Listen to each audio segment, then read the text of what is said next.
Susi, apa kabar? Baik dong, hari ini kabar saya cukup baik ya. Seperti mungkin teman-teman investor kayaknya seminggu ini baik sekali ya. Karena ISG udah melesat 11 hari beruntun gitu ya. Gas tanpa ngerem menuju 7.400.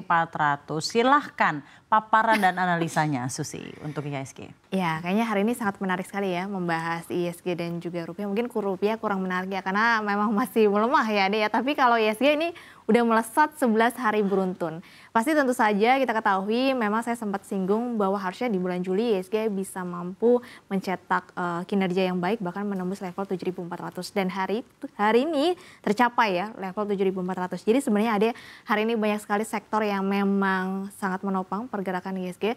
Tentu saja IPO juga masih menopang ya, ada CDA Coin di mana market cap-nya ini sekarang kalau di jumlah ya CDA itu sudah 15 triliun. Koin sudah sekitar 1,2 triliun. Jadi memang market cap-nya sudah cukup besar sehingga transaksinya memang mendorong pergerakan ISG juga. Tapi hari ini ada beberapa sektor yang kenaikannya luar biasa. Hari ini ada teknologi yang naiknya 6,75% Ade. Kalau kita lihat di dalamnya beberapa saham-saham teknologi ini kompak melesat ya. Hari ini kalau kita lihat ada WiFi yang dimana naik hampir sekitar 10% ya 9,26%. Nah kita ketahui WiFi ini kan baru saja right issue. Jadi biasanya memang saham-saham beberapa saham-saham yang melakukan right issue biasanya memang cenderung justru naik. Ditambah lagi ada Bank Indonesia kemarin memangkas suku bunga. Kemudian hari ini juga ada MTEK, WIRG bahkan naiknya sampai 20%. DCI Indonesia juga hari ini naiknya 18%. Jadi memang selain dari pemangkasan suku bunga ternyata DCI itu ada kabar baru juga ya adik bahwa ternyata Fitch Rating menaikkan ratingnya yaitu menjadi double A-, yaitu istilahnya outlook-nya itu cenderung stabil untuk DCI Indonesia. Kemudian selain dari teknologi hari ini ada infrastruktur naiknya hingga 4,6%. Kalau kita lihat memang beberapa saham-saham telekomunikasi dan juga menara, salah satunya adalah Tower, Sarana Menara Nusantara hari ini juga naiknya hampir 15%. Kita ketahui juga baru saja right issue mirip kayak WiFi sehingga harga sahamnya juga kompak naik. Kemudian ada Basic Industry isinya saham-saham emas. Kita ketahui saham-saham emas sekarang sudah mulai melejit lagi karena kemarin waktu harga emas naik justru beberapa saham emas cenderung istilahnya turun. Memang biasanya kita responnya agak lebih lambat ya. Jadi kalau saya melihat ketika harga emas sudah mulai cenderung naik dan bertahan konsisten sehingga harga saham-saham emas sekarang sudah mulai naik kembali. Dan mungkin ya beberapa sisanya ada properti, ada consumer goods juga yang memang mengalami kenaikan karena pemangkasan suku bunga otomatis memang menurunkan beban-beban operasional sehingga banyak sektor yang memang diuntungkan ya Ade. Oke, kira-kira penguatannya sampai kapan nih Susi? Sampai akhir Juli, saya masih optimis sampai akhir Juli ISG kita jadi sampai akhir Juli bakal terus hijau di gitu? level 7.500. Ada turun, paling turun sejenak, koreksi sehat, tapi habis itu bisa tembus ke level 7.500. Karena menurut saya minggu ini kan memang ada ini ya FOMC meeting gitu ya, di mana The Fed nanti akan istilahnya memberikan kisi-kisi apakah nanti di akhir Juli akan menahan atau memangkas suku bunga. Cuma saya berpendapat bahwa nanti tanggal 30 Juli harusnya The Fed ini masih akan menahan suku bunga ya Dek, karena satu sisi kemarin inflasi US itu naik dari 2,4 menjadi 2,7%. Nah mungkin responnya di Agustus baru ada koreksi karena bertepatan dengan tarif beberapa negara itu kan berlakunya mulai 1 Agustus. Oke baik, kira-kira apa yang mesti diberlakukan oleh investor retail yang ada contohnya seperti pemirsa CNBC Indonesia mungkin ingin meraup keuntungan dari hal ini ataukah memang sudah terlalu lambat, terlalu telat kalau misalnya kita berusaha meraih keuntungan lagi dari ekspektasi penguatan ISG yang ada? Kalau menurut saya sih kan kita Juli itu masih punya waktu sekitar hampir 2 minggu ya karena ini baru hari Senin. Dan juga memang kalau saya melihat beberapa emiten juga masih cenderung murah dan sebentar lagi sudah mulai musim rilis kinerja keuangan nih Ade. Jadi menurut saya tinggal dilirik beberapa sektor yang memang diuntungkan terutama di periode Juni. Kita ketahui kan periode Juni, Juli itu ada insentif pemerintah ya yang 5 itu ya ada diskon tarif tol, diskon transportasi, ada bantuan bansos. Jadi menurut saya seperti sektor transportasi, kemudian karena kemarin ada libur panjang sekolah juga, kemudian ditambah juga consumer goods sekarang sudah mulai merespon baik, properti harusnya memang bisa mencatatkan kinerja yang cukup baik di kuartal 2. Mungkin hanya terkecuali untuk banking. Menurut saya banking di semester 1 ini harusnya cenderung turunnya kinerjanya itu sudah cermin pada periode Mei kemarin beberapa bank yang sudah merilis kinerja keuangannya justru turun hingga Mei ya, karena satu sisi gini Adik, kredit perbankan kita itu turun gitu, sudah di bawah dari targetnya BI dan OJK kan sebelumnya sekitar di level 8 hingga 11% ya. Sebelumnya itu 11 hingga 13%, kemudian turunkan targetnya 8 hingga 11%. Tapi ternyata kemarin kredit perbankan itu di periode Juni atau baru ketika Bank Indonesia memangkas suku bunga kemudian memberikan informasi atau merilis kinerja dari kredit perbankan ternyata turun Adik.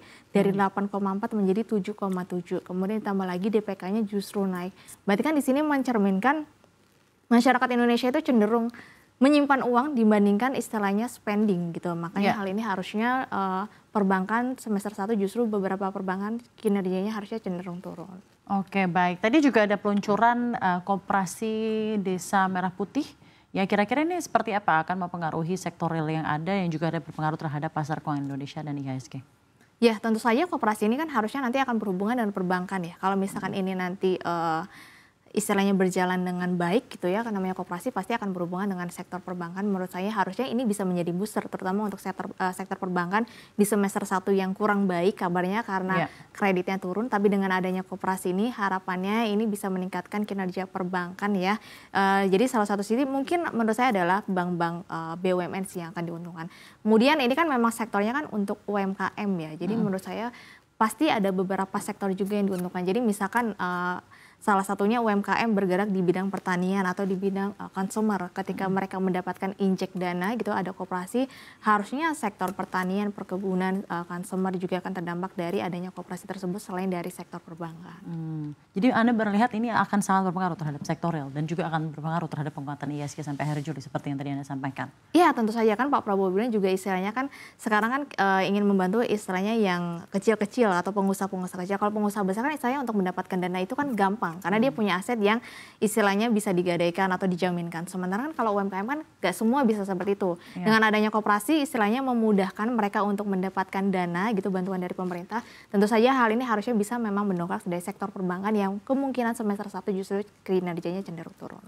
Analisa Anda sekarang terhadap mata uang Garuda yang saat ini berada di level 16.300-an dan tidak sejalan dengan penguatan IHSG hari ini. Seperti apa menurut Anda, Susi? Iya, sayangnya ini memang rupiah kita agak berat gitu ya, dia justru nggak sejalan dengan IHSG. Karena satu sisi IHSG ini banyak penopang yang memang mendorongnya harus mencetak level di 7.400. Tapi berbanding balik gitu ya dengan rupiah. Karena satu sisi gini, kita lihat indeks dolar atau DXY ini sudah melesat signifikan, bahkan sudah mau mulai balik lagi ke level 100. Sementara kalau kita lihat rupiah kita hari ini di level 16.338. Jadi satu sisi kan kemarin sudah merilis, Amerika Serikat sudah merilis data inflasi, ya data inflasinya itu naik dari 2,4 menjadi 2,7%. Sehingga kan ini mendorong bahwa nanti The Fed kemungkinan tidak akan mungkin memangkas suku bunga di periode bulan ini ya. Jadi menurut saya harusnya ini akan menjadi kabar baik untuk indeks dolar dan tentu saja ini bukan kabar yang baik untuk mata uang lainnya selain indeks dolar. Tapi bagaimana ekspektasi terhadap the Federal Reserve menurut Anda? Apakah benar akan menurunkan suku bunga dalam beberapa waktu dekat ini? Kalau misalkan bulan ini menurut saya sih enggak, karena kita lihat data inflasinya sudah terpantau naik gitu ya. Tapi kalau untuk bulan September, Desember menurut saya ada kemungkinan iya. Karena satu sisi tidak mungkin The Fed itu istilahnya akan menahan suku bunga. Karena kan melihat juga Amerika Serikat kan masih defisit. Jadi dengan adanya tarif, kemudian diadanya dengan pemangkasan suku bunga, harapannya nanti Amerika Serikat ini nggak defisit lagi, bisa surplus. Tapi menurut saya kemungkinan akan terjadi di September hingga Desember. Kalau teman-teman melihat beberapa FOMC meeting bulan-bulan sebelumnya sebenarnya Powell itu sudah memberikan indikasi akan memangkas suku bunga tapi jelang akhir tahun. Kemungkinan diproyeksikan akan terjadi di September hingga Desember.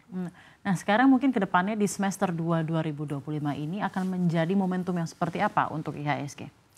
Untuk di semester 2 ini. Oke, untuk semester 2 ya. Kalau saya sih melihat semester 2 IHSG menurut saya cenderung masih bullish ya. Karena satu sisi selain banyak kebijakan-kebijakan, kemudian penerapan tarif yang lebih kecil, ditambah lagi ada proyeksi suku bunga nanti The Fed pangkas suku bunga, BI juga masih punya peluang 2 kali pangkas lagi ya, kemungkinan 1 atau 2 kali pangkas. Jadi menurut saya tren suku bunga rendah, tarif rendah, kemudian ditambah insentif kebijakan pemerintah yang terus jalan gitu ya, ditambah lagi ada koperasi juga, tentu saja ini harusnya bisa mendorong IHSG balik di level 7.500 hingga level 7.600 hingga akhir tahun.